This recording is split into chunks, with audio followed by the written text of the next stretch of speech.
త్రిదళం త్రిగుణాకారం త్రినేత్రం చ త్రియాయుధం త్రిజన్మ పాప సంహారం ఏకబిల్వం శివార్పణం త్రిశాఖైః బిల్వపత్రైశ్చ अच्छिद्रैः कोमलैः शुभैः तव पूजां करिष्यामि एकबिल्वं शिवार्पणम् कोटिकन्या महादानं तिलपर्वतकोटयः काञ्चनं शैलदानेन एकबिल्वं शिवार्पणम् काशीक्षेत्रनिवासं च कालभैरवदर्शनम् प्रयागे माधवं दृष्ट्वा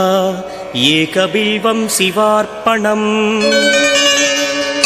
इन्दुवारे व्रतं स्थित्वा निराहारो महेश्वरा नक्तं हौष्यामि देवेश एकबिल्वं शिवार्पणम् रामलिङ्गप्रतिष्ठा च वैवाहिककृतं तथा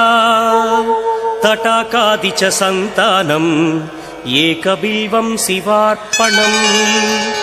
अखण्डबिल्वपत्रं च आयुतं शिवपूजनम् कृतं नाम सहस्रेण एकबिल्वं शिवार्पणम् उमया सह देवेश नन्दिवाहनमेव च भस्मलेपन सर्वाङ्गम् एकबिल्वं शिवार्पणम् सालग्रामेषु विप्राणां तटाकं दशकूपयो यज्ञकोटिसहस्रस्य एकबिल्वं शिवार्पणम् दन्तिकोटिसहस्रेषु अश्वमेधशतक्रतौ कोटिकन्या महादानम् एकबिल्वं शिवार्पणम् बिल्वानां दर्शनं पुण्यं स्पर्शनं पापनाशनम् अघोरपापसंहारम् एकबिल्वं शिवार्पणम् सहस्रवेदपाठेषु ब्रह्मस्थापनमुच्यते अनेकव्रतकोटीनाम् एकबिल्वं शिवार्पणम् अन्नदानसहस्रेषु सहस्रोपनयनं तथा अनेकजन्मपापानि एकबिल्वं शिवार्पणम् बिल्वाष्टकमिदं पुण्यं यः पठेच्छिव सन्निधौ शिवलोकमवाप्नोति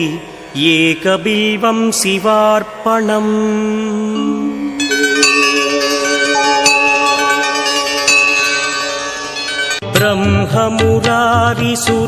ब्रह्ममुरारिसुरार्चितलिङ्गं निर्मलभासितशोभितलिङ्गम् जन्मज दुःखविनाशकलिङ्गं तत्प्रणमामि सदा शिवलिङ्गम् देवमुनिप्रवरार्चितलिङ्गं कामदहन करुणाकरलिङ्गम् रावणदर्पविनाशकलिङ्गं तत्प्रणमामि सदा शिवलिङ्गम्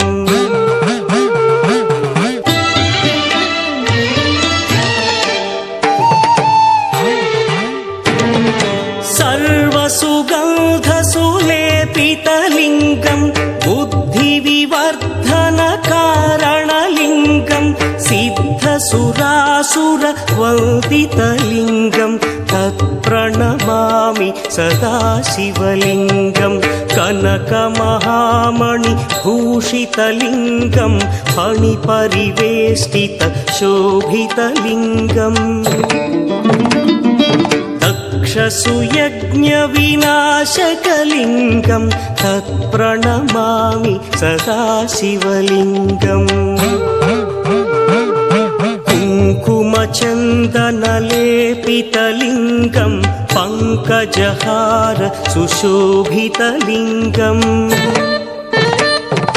सञ्चितपापविनाशकलिङ्गं तत्प्रणमामि सदा शिवलिङ्गम्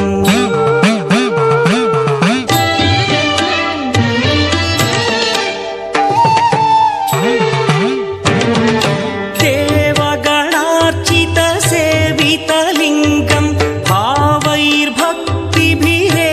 च लिङ्गं दिनकरकोटिप्रभाकरलिङ्गं तत्प्रणमामि सदा शिवलिङ्गम् अष्टदलोपरिवेष्टितलिङ्गं सर्वसमुद्भवकारणलिङ्गम्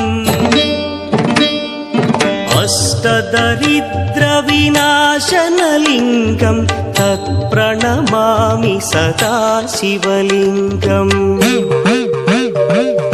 सुरगुरुसुरवरपूजितलिङ्गं सुरवनपुष्पसदार्चितलिङ्गम्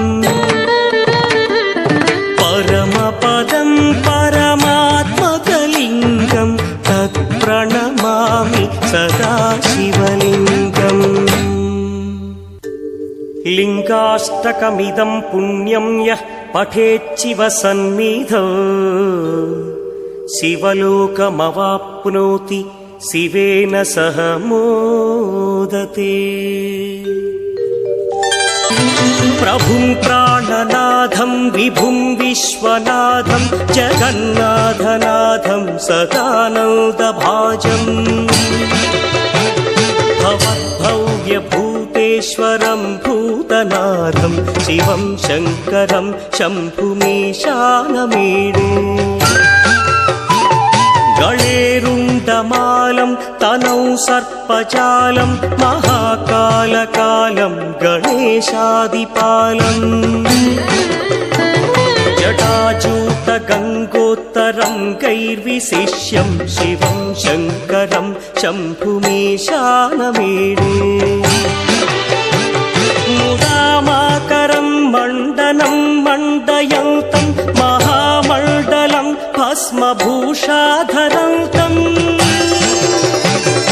अनादिं ह्यपारं महामोहमारं शिवं शङ्करं शम्भुमीशानमीडे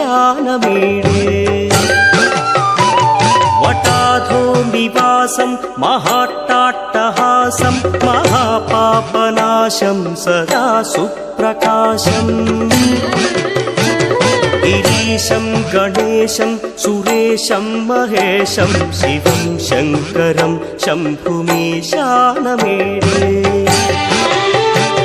गिरीन्द्रात्मजा सङ्गृहीतार्धदेहं गिरौ संस्थितं सर्वदा पन्नगेहम्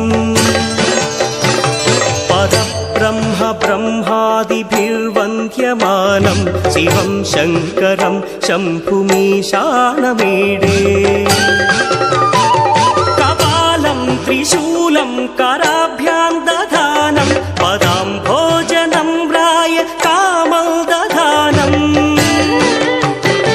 बलिवर्धयानं सुराणां प्रधानं शिवं शङ्करं शम्भुमीशानमीडे शरच्चन्द्रगात्रं गणानौदपात्रं त्रिनेत्रं पवित्रं धनेशस्य मित्रम् अपर्णाकळत्रं सदा सच्चरित्रं शिवं शङ्करं शम्भुमीशानमीडे हरं सर्पहारं चिताभूविहारं भवं वेदसारं सदा निर्विकारम्